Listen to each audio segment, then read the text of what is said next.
I'm Ava, and I think Mary's going to get the most drunk because she always gets the most drunk. We should go to the abandoned Simmons house. I'm 1,000% in. Oh, welcome. Ooh, what is that? Sarah? So we're okay?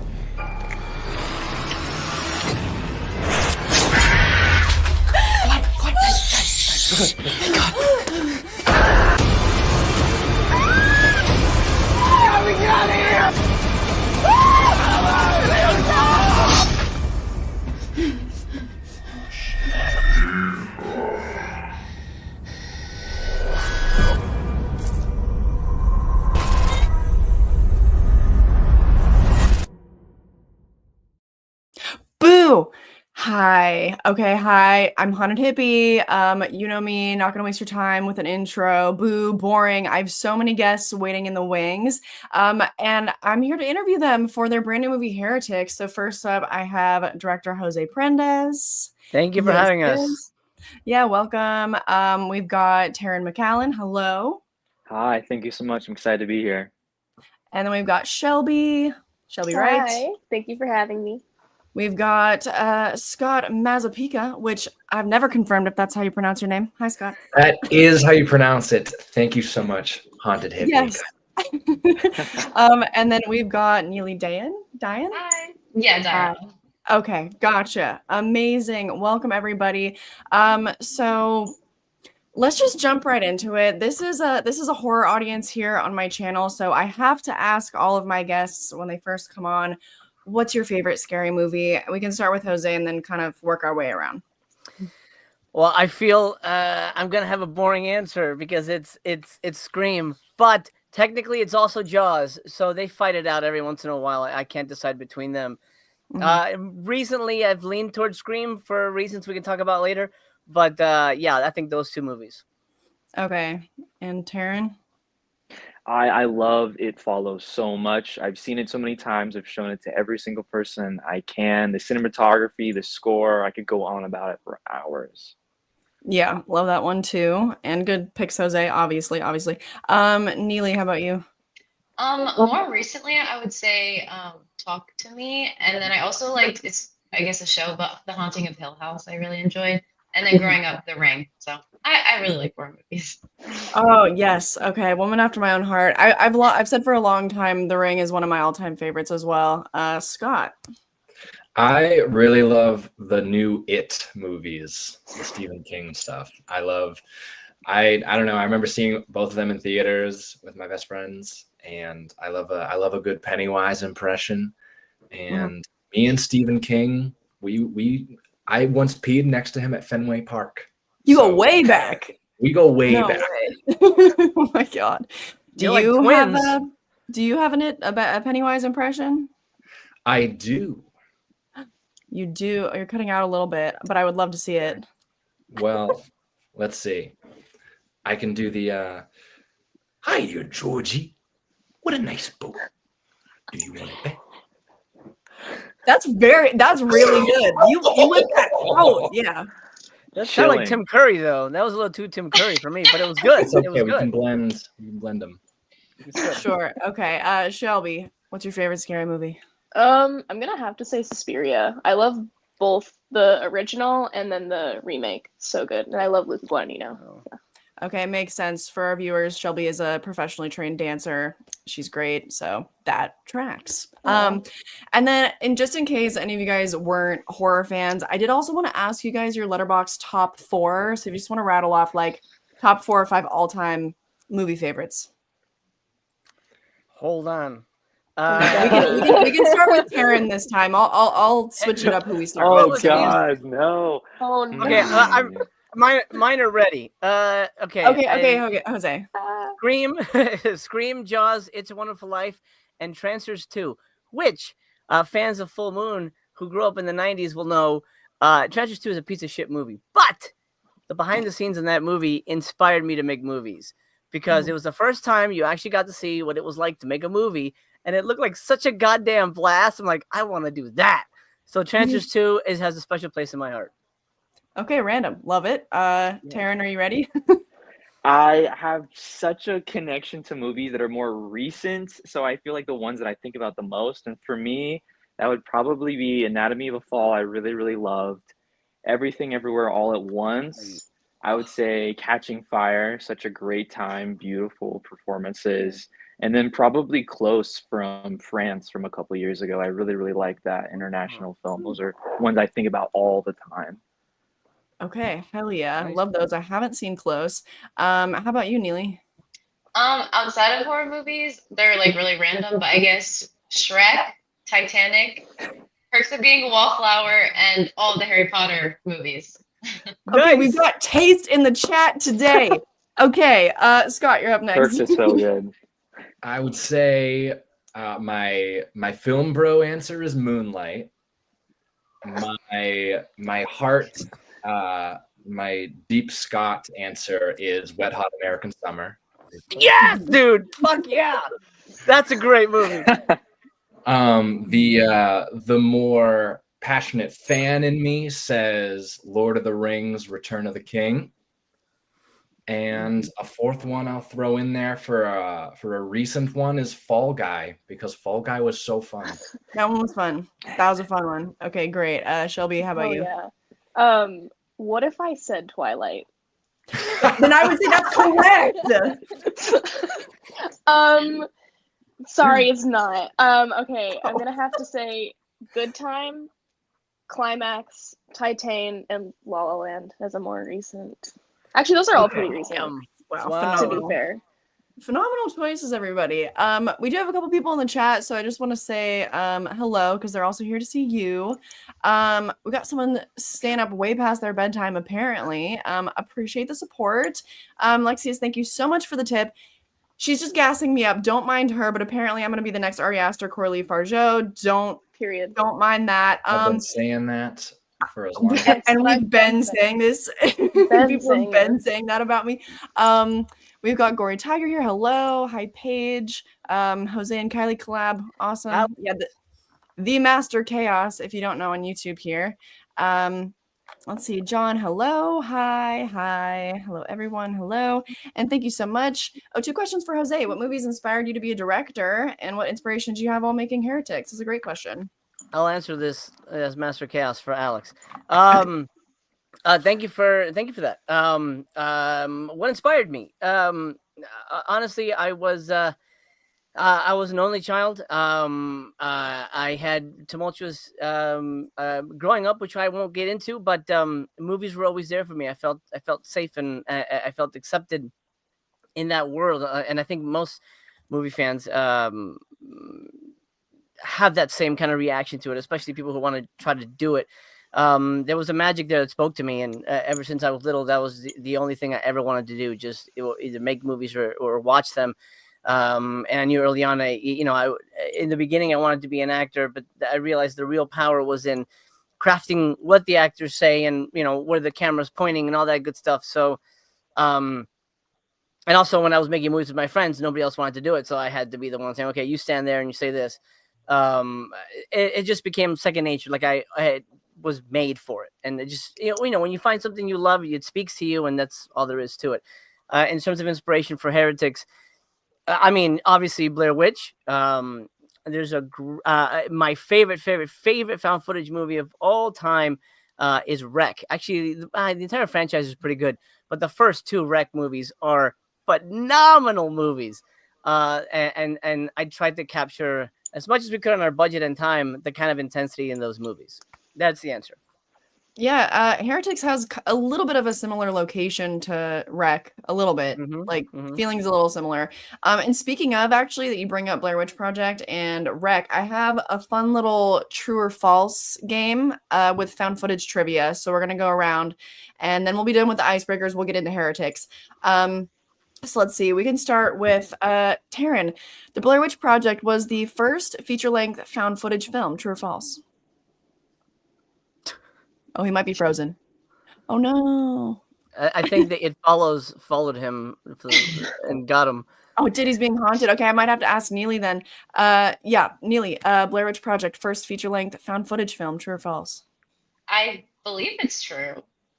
False. Cannibal Holocaust in 1980, but I actually haven't even seen that one. Blair Witch Project Don't was watch like, it. don't? Don't watch it. It's well, warning, because going in, you won't know this. There's a lot of animal cruelty, like real animals being like butchered. Oh. Yeah, no, Don't want that. Okay. no. Yeah, I wasn't really planning on it anyway, but okay, Scott, Paranormal Activity was made for only $15,000, true or false? True. True. Okay, Shelby, the actors used their real names in the Blair Witch Project and Paranormal Activity, true or false? False. True. Let's see. Okay. Jose, Hell House LLC is considered the scariest horror film of all time according to measurements of heart rate. Oh, that's odd. That's too weird. Yes, true. False, sinister. Okay. But for anybody, can anyone name the found footage movie that made it to the number 2 spot on that list? It's not Hell House. Paranormal Activity. No, it's within the last 5 years. Anybody? Host. The Shudder COVID. Oh, yeah. Yeah. Who was I on? I just did Jose. Okay. Okay. Yeah, we're missing Tarrant. Hopefully he'll hop back in. Maybe his internet just crashed. Okay, then I'll have to jump to Neely. The Blair Witch Project was shot in 8 days. You know, I'm gonna say true, but I don't know. True. Okay. True. Okay, Scott, Paranormal Activity 3 had the highest box office yield of the franchise. True or false? I'm gonna say false. I feel like it yeah. False. It was the original. Shelby, Rec is a Spanish remake of the American film Quarantine. I'm gonna say true. I haven't seen Wreck. False. It's the other way around. Oh. Mad about that one. Fun. Okay. For anybody, Heretics is the best found footage horror movie of 2024. True. That would be true. True. Haunted Hippie gave it a 4-star rating, and the runner-up would be VHS Beyond with 3.5 stars. Everybody knows my Letterboxd ratings are the ultimate determining factor. You know, the people love That's my coming mind, from etc., the etc. Aster herself. Like, Yeah. how else do you rate it? Yeah. So yeah, gave it a 4 out of 5. Really enjoyed it. Enjoyed going to the premiere with you guys. This is a fun mix of personalities. Great answers thus far. Yeah. How about we start with where you guys can watch this if you haven't seen the movie? We're staying away from spoilers tonight, but Jose, if you just want to let people know where they can watch it, then they can come back to this stream later or what? Absolutely. It's on Charter, Spectrum, Comcast, Cox, Verizon On Demand, Dish, DirecTV, Fandango at home. It will be on Amazon Prime if it's not there already. Apple TV, Google Movies, Movies and TV, Microsoft Movies and TV, and Hoopla. What? That's a lot. Okay, great. Yeah. So we got our bases covered then. Oh, I think perfect timing. We got Karen back. So sorry about the technical difficulties, gang. Sorry. That's all right. Sorry, I missed our true or false game. I don't have any more for you, but we are going to get into the actual interview now. I think I've taken up enough time goofing off. So, Jose, this was your 9th feature film, right? But as I understand it, your first movie shot on an iPhone? Yeah. Yes. Not first digital movie. My first movie would be shot on DV, but this is the first iPhone movie, and one I didn't really think I wanted to do an iPhone movie, but when we were given the parameters we were given, it just made the most sense to make the film as found footage as possible. Another issue I have with found footage movies, and I watched a ton before doing this, of the new stuff, is that it looks too slick. It looks too, like you're using a red camera. It doesn't feel realistic. So you want to make it as, going back to our YouTube roots, you have to make it like they're just making a YouTube video. And this has to feel as raw and organic as that. And you can't get more organic than shooting on your phone. So yes, a 9th movie shot on an iPhone. I don't think I'll ever do it again, but it was a lovely experiment. Was that a choice that was made for you, or you decided to shoot it on an iPhone? It was my decision because, I think initially the producers just thought, we'd shoot it whatever with the red cameras we have and, whatever, it'd be a traditional movie. But The biggest issue with that is time. They only gave me 4 days, and our budget was minuscule, so we would lose a lot of time with setups and things like that. The phone saved us time. It gave us the look we wanted, and I'm glad that the producers were on board with going more lo-fi with it, to the point that they didn't even credit the cast and crew. Like identifying the cast as the crew, you mean? Right. Well, yeah, like credits. There's no credits. There's no music. Oh. That kind of stuff. They that was their decision, and I was like, oh, well, I mean, I kind of get it, but it kind of sucks that we don't get. Hey, this is who made it. This is why I appreciate you doing this for us. Oh yeah, wait, I lied. This was found footage. These are all the twins of the These are the identical twins of the people who well, I can't say what happened to them or may not have happened to those people in the film. Right. We won't say any further. But yeah, so speaking of time, you guys only had 4 days, and also this is we'll do like a roundtable with the actors here. To my understanding, the whole cast met the day you guys started shooting this movie, and then I think I heard Scott talking about it in another interview that you guys would all agree on some like life circumstances of this group, or just some like basic fact about the relationships to inform how you interact and react to things. And chemistry was great, by the way. Like, I love the first act. But when you only have like 2 hours to develop chemistry before you actually shoot the movie, like what are some acting tools, like some individual tools that helped you in this situation? And then also like acting question in general, how do you achieve that comfortability so quickly with people that you don't know? And maybe we can start with Shelby. Yeah, I mean, I've said this in previous interviews, but or at least for me, I feel very lucky to have been put in a group of people that were very easy to bond with. Like, we all got along super, super easily. Yeah, I think for me, showing up onto a set like that, number one is kind of just sitting down and like getting to know each other just personally, like it's just another day.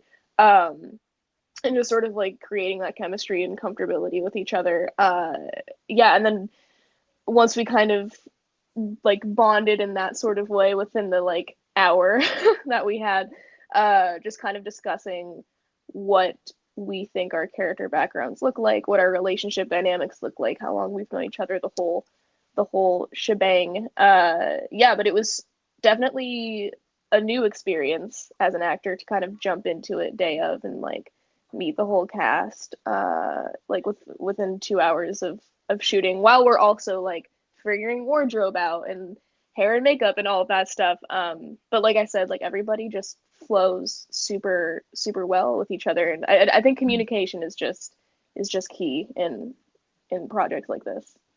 I also meant to ask before, everybody also let me know if this was your first found footage feature. Was it yours, Shelby?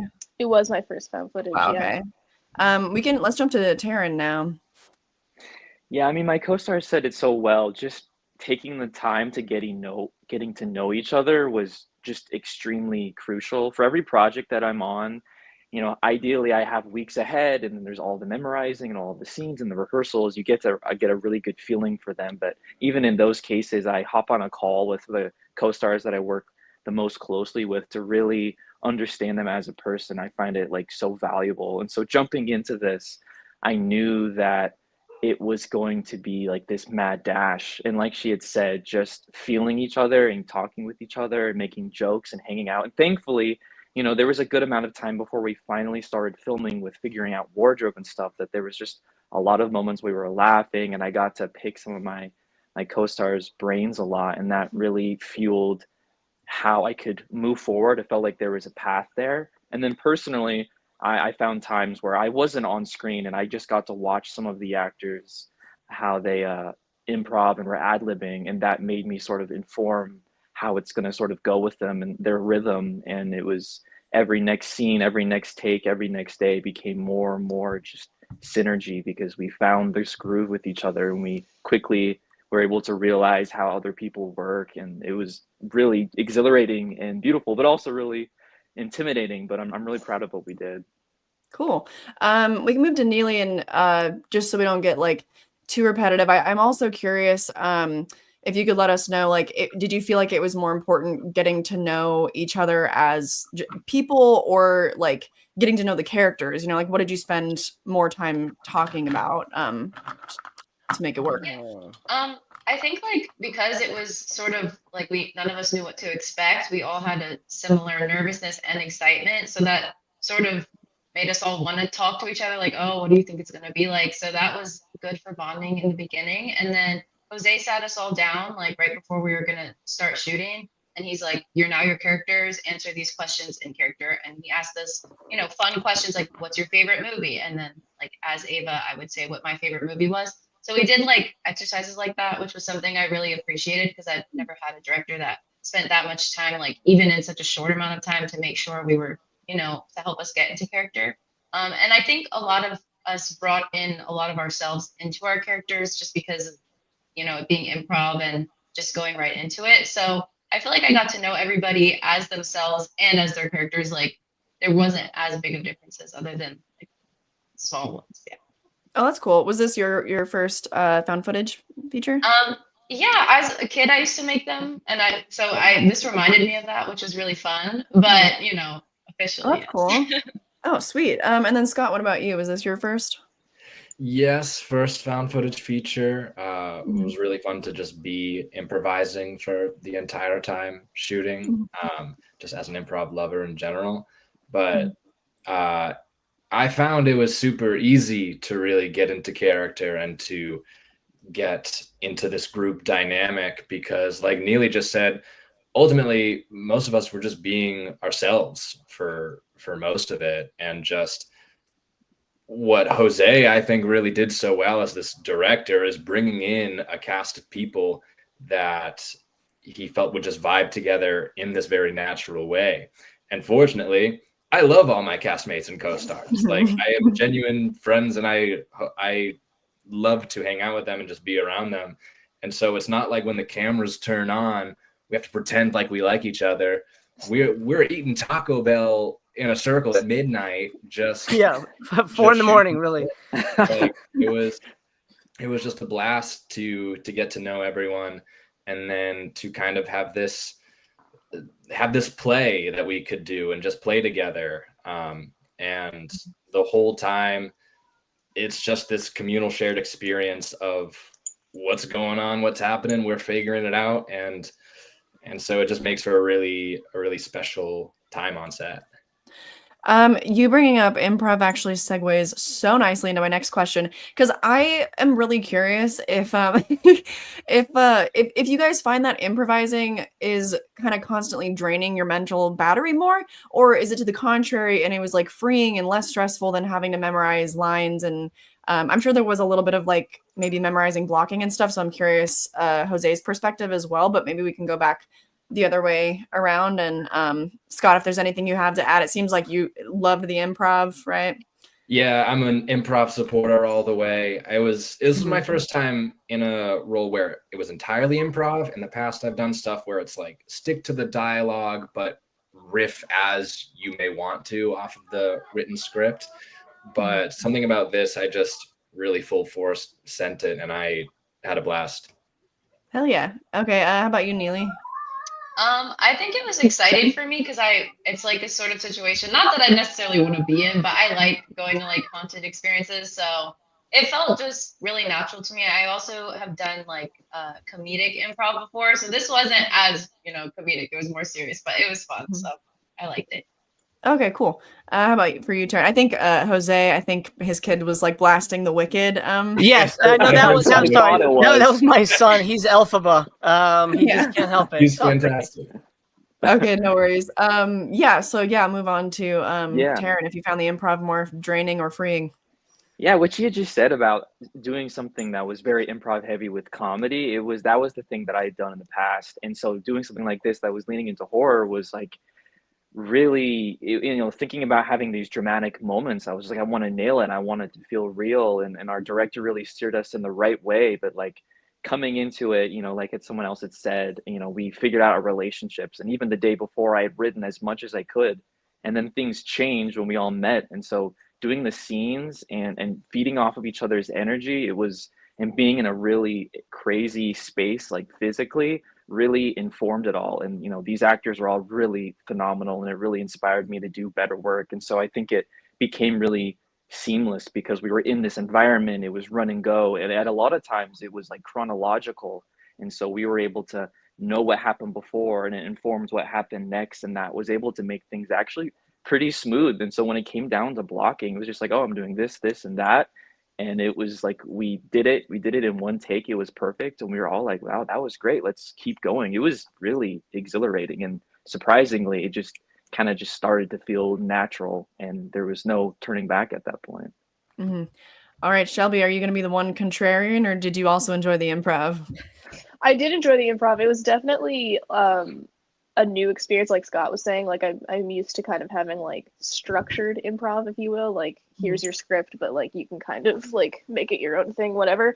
So having it all improv was intimidating, but it was a really fun exercise and experience. And I think kind of going off of what Taryn was saying, like just really like being with your scene partners was a really valuable experience, and just feeding off of everybody's energy, because you really, really need to listen with improv. Like you really, really need to be on it with processing what's going on, and doing it in chronological order was nice. So we're kind of going through the experience with the characters. So it was a new and fun experience.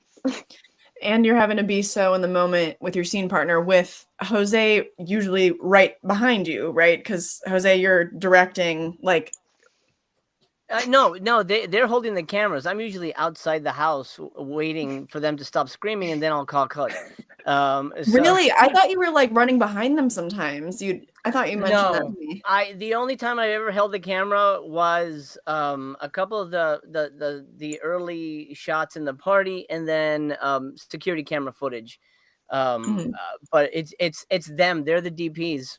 I just told them this is what I need, and then I'd look at the footage. I'm like, well, you're just looking at either feet, or this shot is just basically aimed down somebody's dress. We can't use this. Let's take it again. But or performance wise. But I'm maybe I'll be the contrarian. I don't like improv. I'm not a fan. I don't think it's funny. It rarely does it work. Whose Line Is It Anyway is an exception. That's an incredible show. But in terms of approaching this, like, oh my God, an improv movie, this is going to be a disaster. We better cast the shit out of this thing, because it's important. And of course, then the tapes come in, and auditions are weird. Tapes are weird because it's the actor normally hasn't read the whole script, doesn't know what the character's doing, doesn't know where the character's going. And they're just giving you a slice of the movie in their interpretation. And a lot is wagered on that interpretation, whether they're good or not. So I was looking for improv that didn't feel like improv. I was looking for conversation. I was looking for organic reactions. I was looking for people who could just look, who could just be and listen. And that's different when you're just talking to nobody, on camera. But everybody who I selected, they had that special spark that felt human. There's a difference in an audition. Okay, that person's the part. That person fits the role, but they don't make me excited to keep watching them in whatever they're doing. And I think this cast had that. And I think that was proved correct when they all showed up, and they were so amazing and so excited to just jump on this challenge. It was yes, as a director, you're the captain, you're the first audience, you're supposed to see the movie. The problem is there really is no movie. We had an outline, we had a 20-page outline, which, I referenced every once in a while. I think the cast knew it better than I did. Outline written by Ryan Ebert. He's a great guy. He's gone on to direct his first movie now. But I didn't want to be necessarily bogged down to the material, because I wanted to feel as fresh and organic as possible. We knew the stakes, we knew the game, we knew the end goal for the most part. And I wanted to give as much leeway to these guys as possible so that they can play and they can bring in their own things. Like when they came in, I almost didn't really want to get to know them. It was like, okay, let's become friends. That's all I need you to do. Become friends. And then how long have you guys known each other? I take the boys aside. I take the girls aside. I take everybody else individually. Like, who do you like least in your friend group? Who do you like the most? Because I wanted to know that as much as they should know that. so that, oh, you know what, say it like this, or I take people aside and like whisper, you know what, I'd like you to really do. Let's try this. And so that was really what my directing became in the improv space. It was like, here's the stage. Here's kind of what I want you to do, and make a movie for me at the end of the day. Because I was sitting back going, oh, okay, oh, I like that. And these guys impressed me from the minute we started rolling. I was like, God damn, this is. That's why that scene, the first half of the movie, the party scene is so long because I was having so much fun. I'm like, I just want to keep going with this. Okay, then maybe you would like to hear that was my favorite part of the movie. The first act, just like hanging out with everybody. I love a good hangout movie. Like Dazed and Confused is in my Letterboxd top 4. So yeah, was super into that. Also, thank you so much. Very nice compliment. Vibes of this remind me of the Evil Dead cast. Yeah, just good vibes all around. If you don't know, all the cast or the original cast? Do you mean? You mean like the newer cast? Like Beth and the newer Evil Dead people, right? Probably the originals. I would. Okay. I would assume she said the Evil Dead, so I'm assuming. And then also she has one last question for you. What was it like in '99 with all the awesome movies coming out, especially the Blair Witch phenomenon? Yeah, that applies. Yes, I was around at that point. You know what? It was awesome. I don't really remember years, to be honest. I don't remember. Oh yeah, that came out in '76. I don't remember that, but I do remember when Blair Witch came out. That was a big deal. I remember seeing it with my buddies, and we're like, "Holy shit! I think this is like real, dude." Like people were talking about, like it was in the news. This shit, like these guys fucking died. Mm-hmm. But then I also, being into film, I knew that this was at Sundance and things like that. So I think I was just more talking it up to scare the people I went with. And at the time, it changed the landscape on what you can do with horror movies. And I think found footage really found a footing with that movie. Love it or hate it, it defined a genre. It may not have been the first one, but it was the one that people remember. I mean, there's been shark movies before Jaws, technically. Oh, well, not really, but Jaws was the defining shark one. So there you go. It was amazing. It was an amazing time, and I wish you can all go back in time and watch it in theaters. Yeah, 25 years ago, we got Blair Witch Project, and now we have Heretics, which is it's pretty informed by Blair Witch Project, but I don't want to get into any spoilers there. I know what you mean. Yeah. But in this movie, there's a very special word, and Jose, I'm gonna need you to keep quiet on this one just for a minute, because I need to ask the cast. I need to do a roundtable again and ask everybody the first time you heard the word choinks. Jose's muted himself. Back in Megan, he's muted himself. Okay, let's start. Neely, when was the first time you heard this word? I think I was getting in wardrobe and I came out and heard people saying it, and I just heard Jose saying, "We need to make this a word, guys." I was like, yeah. Okay. Is that an impression of me? No, that's not bad. I'm just saying. I wasn't sure what you were going for. Okay. It was my first attempt. Yeah. Okay. He's muted again. Scott, your first experience with the word choinks. Yep, it was the day of shooting. I remember it very clearly. Mm-hmm. Jose had approached JJ, who plays Brett in the movie, and was like, we need a word. We need like a group word, and it's speaking to me. I can hear it coming in the wind. The word is choinks. And the 6 or 7 of us had a communal like, that's not a word. And fortunately, JJ really vibed with it, and he gave birth to it on the screen. However, Jose was that creator. Oh wow. Okay, so then Shelby and Taryn, were you guys in this same circle for that? Yeah, I think I feel like, weren't we shooting? I think we were like about to shoot, and he was like, "Yeah, I need a word." But you had the word. He knew, like, this was planned. Like, he's been waiting his whole life to share this. And I wish he's like, JJ this is was off here. the dome. It wasn't. Yeah. He's like, I'm just riffing, but what if? Choice. Yeah, and now I need to ask to be sure, Jose, were you being theatrical and playing it up in the moment? You mean, did I know that word? Was it in my soul to begin with? Yes. Yes. True story. I'm driving to set. Yeah, fuck you, Ryan. Choinks, baby. Love it. See, it's happening. Okay, so so here's what happened. I'm driving to set. My hype music is "Ecstasy of Gold" from The Good, the Bad, and the Ugly. Love that piece of music so much, and I play it every time, either when I'm the first meeting or first day on set. And it's almost like, like I felt like a rustle of wind, and like, the windows were up, but I felt like a rustle of wind in the back of my hair. Went like, it was like a little thing, and it's almost like I felt like an angel's lips on my ear, and it said "Choinks," and I go, "Oh, yeah, Choinks! What? That's brilliant!" And then I just, it was like the universe wanted me to speak it into existence, and so that's really why this movie exists to begin with. I almost called the movie The Choinks, but they didn't get. The producer said no, please no. Oh, and this is the first we're all learning that Jose's creative genius comes to him via voices. He hears voices. Yeah, and that's really interesting. I think that's true. Okay, so that's obviously an interesting subversion on the English language. Interesting choice. There are a lot of tropes that go along with found footage. So we'll make our way back around the circle again.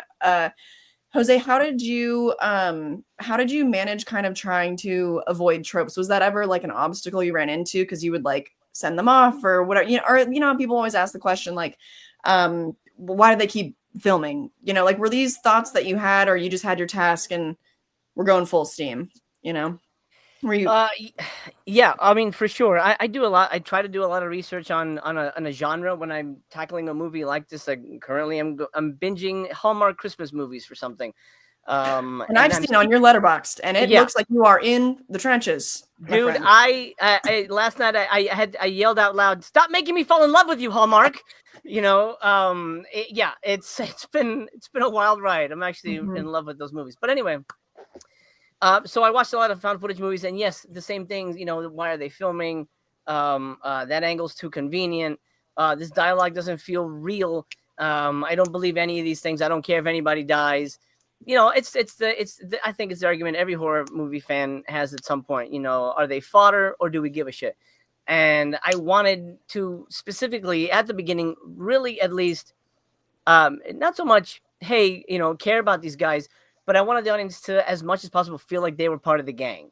Have them be as integrated as possible in, whatever, when they're playing games or they're messing around or there's drama or whatever, that they felt like they were one of the gang. Just, sitting down with them, having a good time, because that's important. You really have to care. And then the other half, you have to sort of, like anything, you make a vampire movie, you have to play by the vampire rules. I made an Exorcist movie. You have to play by the Exorcist rules.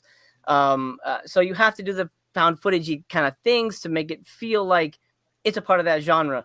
But I stressed whenever possible the genuineness, just the believability, and I kept saying I need to believe it. I need to believe what's happening is really happening to you. And look, for a fact, I love emotion.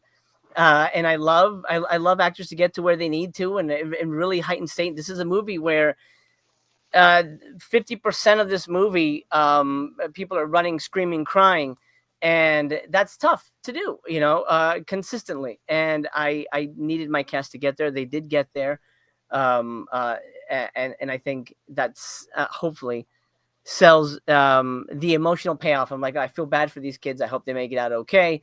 And sort of side tangent, but I just got an email from our sound guy. We had a real sound guy, so this isn't sound off of the phone. Eric, our sound guy, emailed me and he says, "Holy shit, I just saw Heretics. I knew what was going to happen, but it still gave me anxiety. Good job."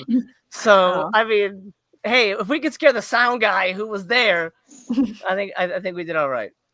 I think you did your job, and more so than usual for the actors. So Taryn, we haven't heard from you in a minute.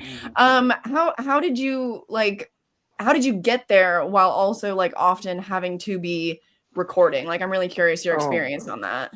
Oh my God, it's just a great question, because that ended up becoming a really fun challenge and hurdle.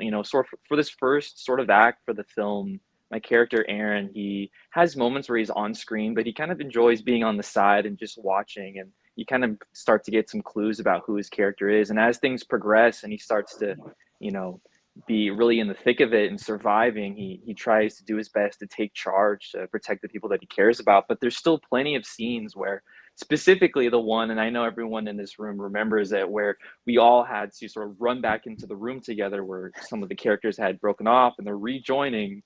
And you know, one half, my half, had to talk to the other half about something that we had saw, and it was very emotional, and the other characters weren't believing us, and it was a really big challenge just emotionally, because we wanted to all make sure all of the right things were said to progress the plot.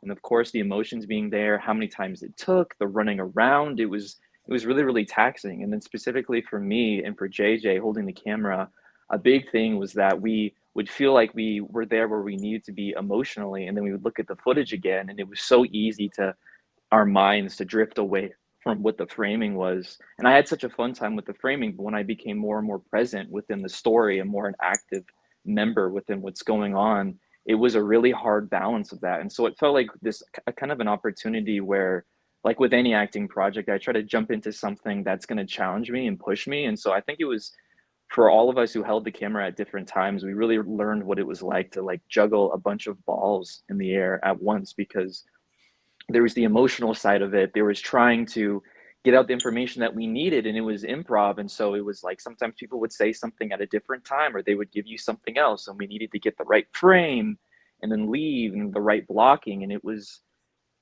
generally one of the hardest moments, if not the hardest moment for me, because I wanted to nail all four of those things. And I knew that we could only do it so many times. I wanted to uplift our cast and to not hold them back, because I had so many things going on. And when we really finally got that take, I remember just walking around in circles, just catching my breath and being like, thank God, because I don't know how many times more I could do that. But it was exhilarating and challenging, and it makes me want to do more things that have like a very strong physical element to the performance, because it's really satisfying to rise to that occasion. I'm sure all of my co-stars can relate to that. Yeah, I'm sure you guys would say something similar. So to reframe it a little bit, for Neely, he rattled off like you guys are worrying about a ton of stuff at once. So like, how did you personally kind of prioritize with your performance? You know, I would say like filming wise, I don't think that I was particularly great at it. There was a few times where I had the camera and I like forgot about it, because I would get in the moment and then he'd see it and he's like, Neely, this is just everyone's feet. I'm like, you know, I kind of forgot I had it. And like a lot of times I'd use it also as like a flashlight, or that's how I would like sort of justify that. But then I was actually using it as a flashlight. So I would say if I were to do it again, I would prioritize maybe the framing a little bit more. But I think just, you know, any of the jump scares for me were real. Like I get jump scared very easily, and I peed my pants a little one time. Like I was actually like getting scared. So those things are real. And like, you know, if I was getting chased or whatever, it was pretty real, the screams. I think the crying parts, like, you know, some of them were just through acting. Then, you know, the night's late, you're working really late. Some of it was being overwhelmed, which helped. I brought that in. So it's just, you know, long nights. Just do what you got to do. Mm-hmm. Scott, Mr. Improv, if you'd have to like redo a take, would you feel more like you wanted to be in the moment and like improvise it again, do something different? Or were you then, and then also a question for Jose, were you kind of like beholden to like what you had just done?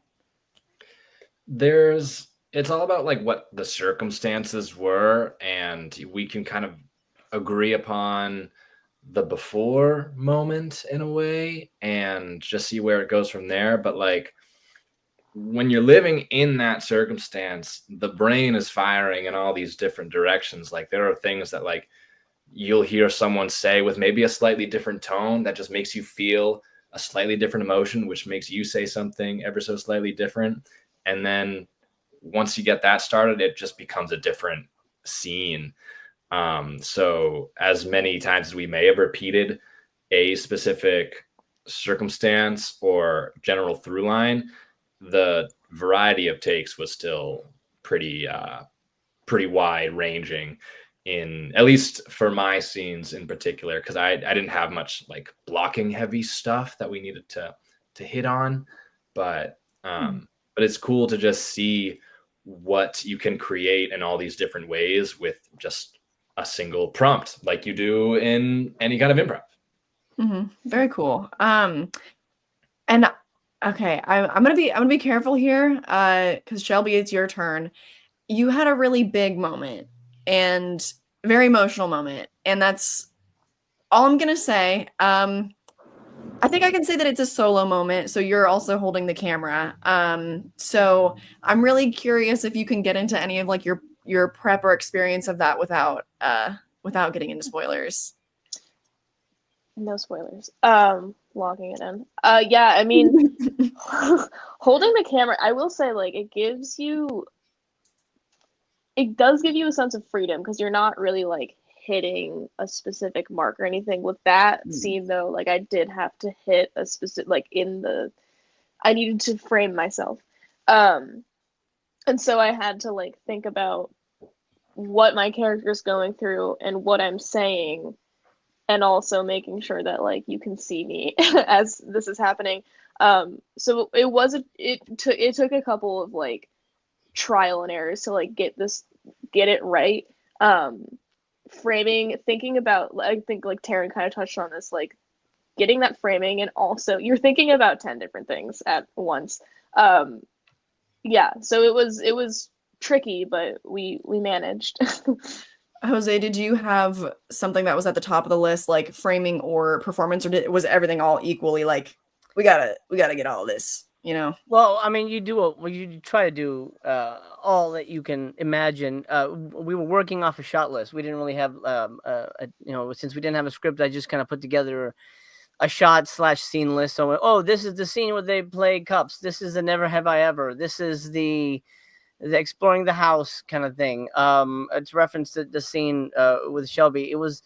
It's a tough moment. It's sort of, it was middle of the night, 1 or 2 a.m. It is an emotional thing, and she came through over and over. And it's very difficult to everybody to do what they did emotionally and keep themselves in frame, which was the issue most of the times. It was rarely a performance issue. It's like, I can't use this shot. This might work, but let's try it again. This time, I know it sucks. You try to keep the camera up when you're doing it instead of aiming down at the ground. But we tried our best to get the most realistic looking shots, so it didn't feel like a setup. Like, oh, you have dialogue now. Now I'm aiming at you. We tried to make it. I wanted them to have the freedom to film it however they wanted, because that's adds to the reality of it. I will say the best cameraman, and she didn't really hold the camera that often, was Anna DeRusso, who plays Mary. She was the best. Like she would hand me the camera after and be like, "Son of a bitch, that's a hell of a great shot." I was very impressed with her framing. She was very. But then again, that also informs who she was as a character. Her character is, she was sort of the inciting incident kind of troublemaker character, and I think if she had been filming in real life, she would have wanted to get the most perfect angle. And I think that kind of informs everybody's camera work in a weird way. I don't know, maybe I just see that because I've seen this movie 30 times and I started noticing little things, and I still pick up little jokes that I didn't even pick up on the day that like, oh shit, I can't believe she said that about Ava. That's some really cutting remarks are sent Neely's way from Anna that I was like, damn, I did not catch that. That might have been too much, but that's part of the fun of basically making it up from scratch. And also, you guys were making it in a crazy place. So my next topic for you guys is location. Jose, if you could just give us like a brief, just kind of explain where you were. We were in a secret compound in Northridge.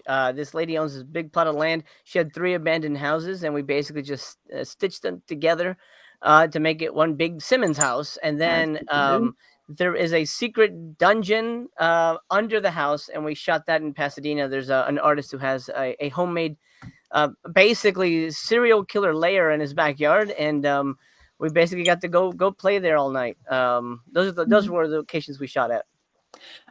If I may divulge just I don't think it's a spoiler. It's just a small thing about the location that really stuck with me, and I really, really want to ask Shelby about it. It's a very effective gross out moment. Jose, you probably know what I'm talking about. Is this okay? Has to do with bathroom things. Oh yeah. Okay. Go ahead. Okay. Basically, there's just a moment where Shelby's character and another character discover a very dirty toilet, and I have to know, with that moment in particular for you, Shelby, and then I'll ask everyone else, how much of your reaction to this location was genuine? 100% of it. Yeah. 100%. 100% of it. No, I didn't know what I was walking into at all. That was fully just in the scene. Yeah. That toilet, whatever's in there is real shit. We didn't set that up. I was gonna ask. We did nothing except lift it up. I'm like, well, thank you, movie gods, for providing whatever the shit is in there. And Shelby was our canary in the coal mine for that one. God. Cheers. Scott, how about you? This location. I remember that scene very specifically because that was one of the only times that I was holding the camera. And all I knew prior to it was Jose coming up to me and going, "Hey Scott, go and tell Jess, go and tell Shelby to just open up the toilet." And I just said, "Okay." And I don't That's even why we love you, Scott. If Shelby even knew that we were about to be rolling. I feel like you might have been in the other room for all I know. But basically just pulling up and being like, "Hey, check that out, huh?" And my reaction is also just honest because she's like, "Why?" And I'm like, "I don't know. I think it'd be funny." And it's just full real discovery in the moment. Really helps the truth come to the forefront. By the way, sorry to interject. Everybody can chime in with their shit and thoughts in a moment. That moment, this is a little movie knowledge. That shit moment is the only time that we get an idea of what time it is in the movie, in the real time. It's on Shelby's phone. And the producers don't like to set times, but I guess they missed that. And I was like, no, that's great because then we know how long they've been partying and whatever. So anyway, if you watch that scene, you'll know what time it is in actuality in the movie. Keep an eye out, audience. Keep an eye out. How about you, Neely? Are you squirrely in those kind of weird locations at all? I mean, I loved the location. I thought it was so cool, but my first thought was like, I hope they have good insurance because these ceilings are concaving. And I think even in one of the scenes, I'm like, this structure is not sound. I said something like that, which is true. And I remember I'd come home at 7 a.m., 8 a.m., exhausted, but I would make sure to wash my hair because I was so afraid that there'd be spider eggs in it and that they'd hatch. So I always wash my hair. Ugh. Oh my gosh. I will say we did have insurance. I don't know how good it was, but it's not as bad as my Exorcist movie where we didn't tell the cast that there were actual corpses stacked next to them. So there you go, guys. At least there's that. In the mausoleum, right? In the it was a church. It was next to the the incinerator. Yeah. Oh wow. So anyways, yeah, it's a really common question that interviewers ask, journalists ask that aren't really into horror. They always ask the actors "Oh, did you get scared on set?" But this location, if you haven't seen the movie, it's a real location. First of all, it's legitimately disgusting, and there's a lot of creepy stuff. So Terrence, same question. See anything weird? Yeah, I mean, it's such a pleasure to be able to shoot on location. I mean, the whole having a sound stage and all these things built is super cool, but to really be somewhere where it feels lived in and it's old was exciting. I mean, walking through all the different houses and what's going to get used for where was really cool. And I didn't ever get scared. I don't think. I'm a big animal guy, and so it was actually really cool to see all these little webs and these creatures all over the place. I think there's even a couple times where I was with some of the actresses and we were supposed to crouch down and there was a bunch of webs or bugs or stuff. And I'll be like, okay, I'll sit right there so you guys can be a little bit more comfortable because I could see that some of the people in our cast were just definitely being a little worried about what may fall from the ceiling, as Neely said. And I think just really being there helped a lot, especially just the moments where we're running through corridors or like I don't know, it's such a specific thing, but I've always wanted to just be running through some weird place as an actor. So anytime we had a scene we were sprinting somewhere, I was holding the camera. I was like, this is cool. This is like, POV. I was, enjoying my little DP credit, but just having all of these corridors, I was just hoping by the end of it that we would see every single inch, and I really got to see it all, and it was just so cool that it was there. They didn't even be changed at all. It was decrepit. It would collapse at any minute, and it was fun every single time. Then it was dangerous, and yeah. Still, my hair's coming up. There was one doorway when me and my line producer Brendan were walking, and we're like, okay, nobody goes that way, because it was not only was it super rotted, it's actually Sarah Kamine, who's not with us. Well, she's not here, but she's still alive. She's not dead. She's not dead.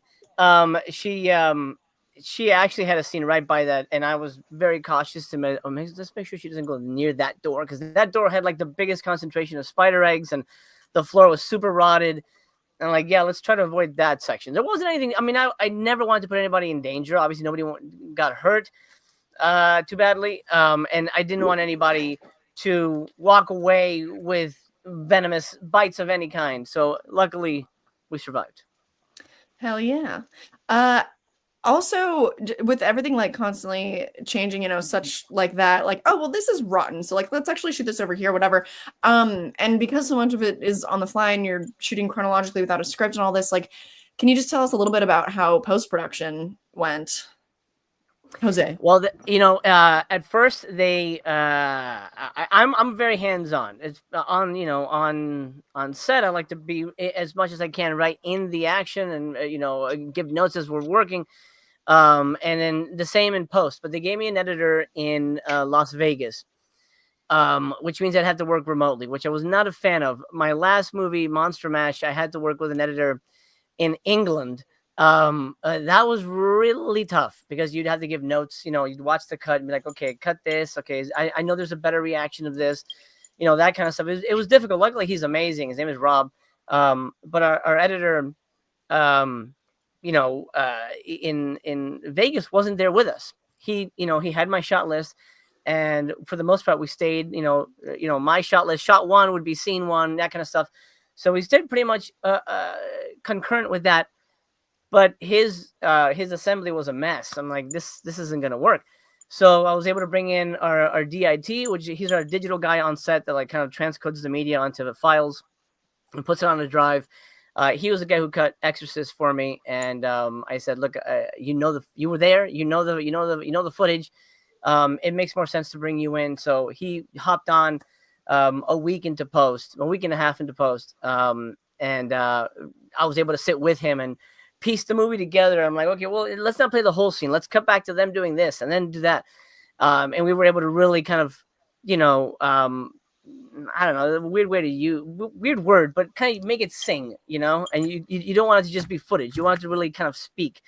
And when you have that ability to work with the editor one-on-one, it's easier to just, let's try that. No, that's cut before you see that. Oh, we see the mic pack. What do we do? Cut around the mic pack. Oh, we can't cut around the mic pack. Oh, shit. I will keep it in. Nobody will notice. Which, by the way, there is a mic pack. I'm not going to say which actor has a mic pack visible throughout the movie early on. But we kept it in because I thought the scene was so fun that it hurt my heart to cut it. And I'm having issues with that right now currently on another thing. But post was, for the most part, pretty relaxed. I mean, we shot end of September, first day of October, really. And we came out in December, so it was pretty, relaxed. VFX was very minimal, and the sound work, we spent more time on the sound work than we did on the cutting, because I wanted to add the layers. You want to add the ambiance and the creaking floors and the wind, dogs in the background. You want to make it a fully realized world, so it doesn't feel like canned or artificial in any way. You want to make it as, it's a small movie, but you want to broaden the, I guess, audibly the world as much as you can. Yeah, you've got a lot for people to pay attention to. I know, like, just being behind the scenes, like just the sheer amount of work and being the director, and like you never really leave the editing room. Like, yeah. So piggybacking off of that, my last question for everybody, and you can be as selfish as you want here, like what is the one thing you would like for people to take away from their viewing experience with this movie? You can be general, you can talk about your own performance, things that you hope people notice, you know, for people that haven't seen it. We can start with Shelby. I hope people just have fun. I hope maybe get a little spooked. I just hope that it's like, I hope we provide some sort of like fun little escape for people to enjoy and really get into and like feel a part of. I hope we made people feel like they were a part of this group of chaos. Hell yeah. How about you, Scott? I hope people laugh. I think it was, and as much of a horror movie as it is, there are a lot of parts in it that made me just laugh out loud really hard in the theater. Yep. And I think we get that because we build up the tension and then we get these moments of relief. So I hope people just really get to have that relief and that break and have the fun that Shelby mentions. Yeah, hell yeah. How about you, Neely? Yeah, I guess same. Just it's a fun movie. I hope we scare them a little bit. Hopefully, a few jump scares maybe. And yeah, that's it. Okay, cool. Taryn? I really want people to dive into the world. I want them to fall in love with these characters. I want them to worry about what happens to them and thinking about it like on a large scale. Some of the dynamics and some of the feelings that you get from the characters may feel familiar at the start. And I think what's so exciting about the film is that as things progress, characters go in directions that you didn't anticipate them to. And I think personally, one thing that I just loved on set, especially with how things were fluid and changing, is like Aaron going from like this timid, really, more sensitive type guy that towards the end, one of my favorite moments, and I wanted to bring it up because it isn't in the final cut because we had to make sure it ended a certain way, was when it was me and some other characters and we were trying to, break down a door to continue forward, and we needed something to do it. And one of the takes, I didn't have the camera, and so I was like, this is a great opportunity to experiment. And so to see like my character be more behind the scenes, Jose knows what's going on, more behind the scenes and timid, to one shot me literally like jumping around on top of like dressers and on like top of crates and freezers, trying to like find something to break down the door. Just having that element of play and having the characters surprise you with what they may do or what growth that they may have was really special to see with my castmates, and to see it all together, all the scenes I didn't see. It was a real treasure, and I really hope that people find their favorites and root for them. Yeah, I think that there's definitely like points of relatability with all the characters because it is such a big cast. So I definitely think people will see that, and we'll conclude with our main man, our director. What do you really want people to take away from this one? Earlier in the beginning of the live, John Larberg left a comment, and it was about the ending of the movie as sort of left to interpretation. There is a version of the movie that had heavy exposition that sort of explained everything that was going on. I pulled back on that because it didn't feel, it felt like too much of a movie. At that point of like somebody goes, ha ha ha, this is what's happening. And then, then it just doesn't feel real to me. It's not as scary to get things explained. And I think I sort of landed on the side of like, I'd rather have, creepy questions than stupid answers. So for me, I honestly, I want people to give it a shot. I know the asylum has a reputation, and I think that works against it. But there are things and filmmakers at the asylum that are trying their very best, their very hardest to make something very special, and love movies so much. Every filmmaker I know over there isn't doing it for a paycheck. Believe you me, they're doing it because they fell in love with movies, and it's a part of their soul, and they can think of nothing else that they'd want to do. And this is the way that the avenue that's been presented to them. So I just want people to give it a chance, and whether they like it or not, that's up to them. Hey, I'm a critic too, and I get it. Movie doesn't hit you. That's fine. But I would just appreciate people giving it a chance, and hopefully they'll find something enjoyable, entertaining, and something maybe magical. And maybe if the sort of worm on the hook that we leave in the ending inspires them, maybe the Asylum will ask us to do a sequel, which I would be very happy to do. And there are sequel plans, but you know, you're not gonna make a sequel to something nobody's seen. So go out and see it, and you know, if you like it, tell people about it. That's all I ask. Yeah, go out and watch it. This has been a great interview with you guys. Thank you guys so much for coming on, and we're gonna sign off to my audience. I hope I catch you next time. Bye. Thank you.